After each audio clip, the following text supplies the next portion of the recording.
Hello students, welcome back to my channel students versus study. आज हम इस video में करने वाले हैं क्लास 10th एनसीईआरटी केमिस्ट्री के chapter periodic classification of elements को। चलिए स्टार्ट करते हैं। पिछली जो वीडियो थी उसमें हमने डॉब्राइनर और न्यूलैंड लॉ ऑफ ऑक्टेव्स इन दोनों के बारे में पढ़ लिया था। अब हम पढ़ेंगे मेंडलीव के बारे में। अब जो ये मेंडलीव है ये एक रशियन साइंटिस्ट है एंड उन्होंने जो हमारे मेंडलीव थे ना, उन्होंने ये फाउंड किया था कि जब हम एलिमेंट्स को उनके इंक्रीजिंग एटॉमिक मास वाले ऑर्डर में अरेंज करते हैं तो जो हमारे एलिमेंट्स हैं ना, वो एक रेगुलर इंटरवल पे कुछ सिमिलर प्रॉपर्टी शो करते हैं। एंड ये जो लॉ है उसने कब दिया था? ये दिया था 1869 में। उसके टाइम तक 63 एलिमेंट्स की खोज हो चुकी थी। And according to his law the properties of elements are a periodic function of their atomic masses. यानी कि मैंने अभी बताया ना कि अगर हम एलिमेंट्स को उनके इंक्रीजिंग एटॉमिक मास वाले ऑर्डर में अरेंज करते हैं तो रेगुलर इंटरवल पे कुछ जो एलिमेंट्स है वो सिमिलर प्रॉपर्टीज़ शो करते हैं। एंड उसके साथ साथ उसने अपनी टेबल में जो मेंडलीव थे उसने अपनी टेबल में जो है एलिमेंट्स को उनके ऑक्साइड एंड हाइड्राइड के बेसिस पे भी उनको अरेंज किया है कि वो ऑक्साइड से किस तरीके मतलब ऑक्सीजन से किस तरीके से रिएक्ट करते हैं अपने ऑक्साइड बनाने के लिए, एंड हाइड्रोजन से किस तरीके से रिएक्ट करते हैं उसकी हाइड्राइड बनाने के लिए। तो हम उसकी टेबल अभी आगे देखेंगे। एंड जो हमारे मेंडलीव थे ना, उनके जो टेबल है उसमें 7 पीरियड्स हैं एंड 8 ग्रुप्स है। अभी पीरियड्स और ग्रुप्स क्या होते हैं देखो, ये तो मैं वैसे आपको अगली वीडियो में भी बताऊंगी, बट मैं आपको अभी बता देती हूँ फिर से कि ये जो हमारे वर्टिकल कॉलम होते हैं, ये जो हमारे कॉलम होते हैं ना, हम इनको बोलते हैं ग्रुप्स। एंड ये जो हमारी हॉरिजॉन्टल रो होती है, हम इनको कहते हैं पीरियड्स। ये हमारे ग्रुप्स होते हैं एंड ये हमारे पीरियड्स होते हैं। लंबे लंबे वाले हमारे ग्रुप्स होते हैं एंड ऐसे चौड़े चौड़े वाले हमारे पीरियड्स होते हैं। आप ऐसे भी याद रख सकते हो। अब हम जो है ना मेंडलीव के पीरियोडिक क्लासिफिकेशन को देखने से पहले हम उसके 2 मेन फीचर्स भी जान लेते हैं। उसने जो है अपनी टेबल में ना कुछ गैप्स भी दिए हुए थे, क्योंकि उसको ऐसा लगा कि बाद में जाके जो है एलिमेंट्स और डिस्कवर होंगे। एंड और डिस्कवर होने की वजह से उसने अपनी टेबल में स्पेस छोड़ा, ये उसकी अच्छी बात है। उसके साथ साथ उसने एटॉमिक मास के बेसिस पे जो उनको अरेंज किया। एंड उसने ये भी सोचा कि वो कुछ रेगुलर इंटरवल के बाद जो है similar kind of properties show करेंगे। आप यहाँ पे उसकी टेबल भी देख सकते हैं कि यहाँ पे जैसे कि ये ऑक्साइड से ऑक्सीजन से किस तरीके से रिएक्ट कर रहे हैं, हाइड्रोजन से किस तरीके से रिएक्ट कर रहे हैं, उसके बेसिस पे उन्होंने क्लासीफाई किया है। एंड मैं अभी आपको बता रही थी ना, ये जो हमारे ये होते हैं हमारे ग्रुप्स। एंड जो हमारे ये वाले हॉरिजॉन्टल वाली रोज होती हैं, ये होते हैं हमारे पीरियड्स। अब अगर आप मेंडलीव की टेबल ध्यान से देखते हो तो इसमें आपको दिखेगा कि हाँ, अच्छे से अरेंज तो किया हुआ है हमारे मेंडलीव ने। यहाँ पे हाइड्रोजन है, फिर लिथियम है, मतलब इंक्रीजिंग एटॉमिक मास पे उसने कहीं बिल्कुल सही से अरेंज किया हुआ है।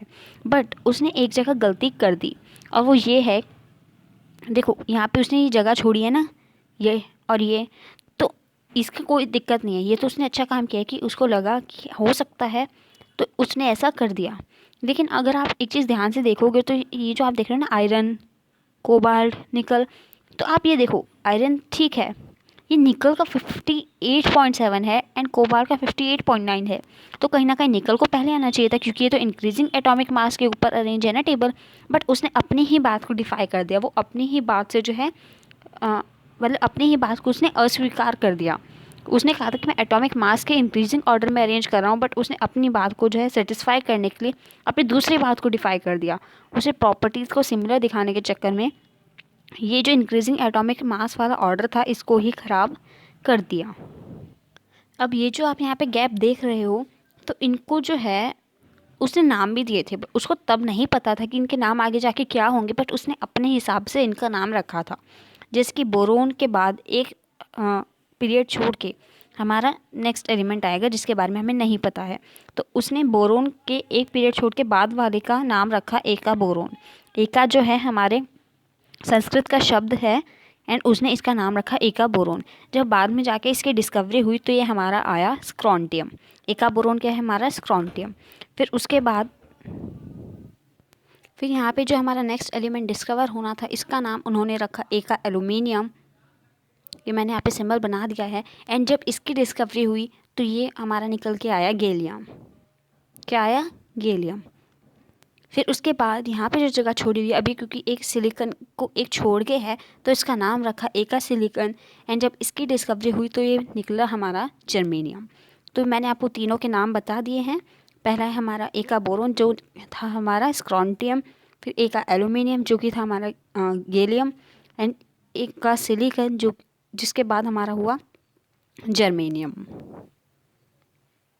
फिर अब हम देखते हैं कि मेरिट्स क्या क्या हैं, मतलब एडवांटेजेस क्या क्या है हमारे मेंडलीव के एलिमेंट्स के क्लासिफाई करने के तरीके की।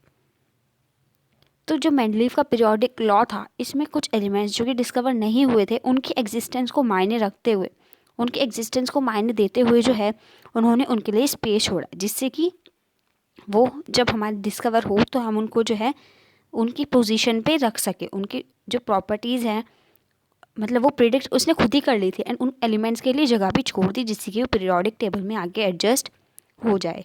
उसके साथ साथ जो हमारा मेंडलीव था ना, अगर उस टाइम पे हमारी नोबल गैस भी डिस्कवर हो गई होती तो उसको कुछ फ़र्क नहीं पड़ने वाला था, क्योंकि उस टाइम पे मतलब नोबल गैस को अगर हम उसके टेबल में अरेंज करने का सोचते भी, उसको करते भी, तो वो आराम से बिना किसी दिक्कत के अरेंज हो जाती। उनको उनके लिए एक अलग से हमारा ग्रुप जो है बना सकते थे हम। बट उस टाइम तक हमारी नोबल गैस डिस्कवर नहीं हुई थी। एंड अगर हम बाद में भी अब तो हो गई है जैसे कि, तो उसकी टेबल वो आराम से फिट आ जाती है। उसकी टेबल को जो है बिल्कुल भी डिस्टर्ब नहीं होती है उसकी टेबल। अब बात कर लेते हैं फिर हम उसके लिमिटेशंस की।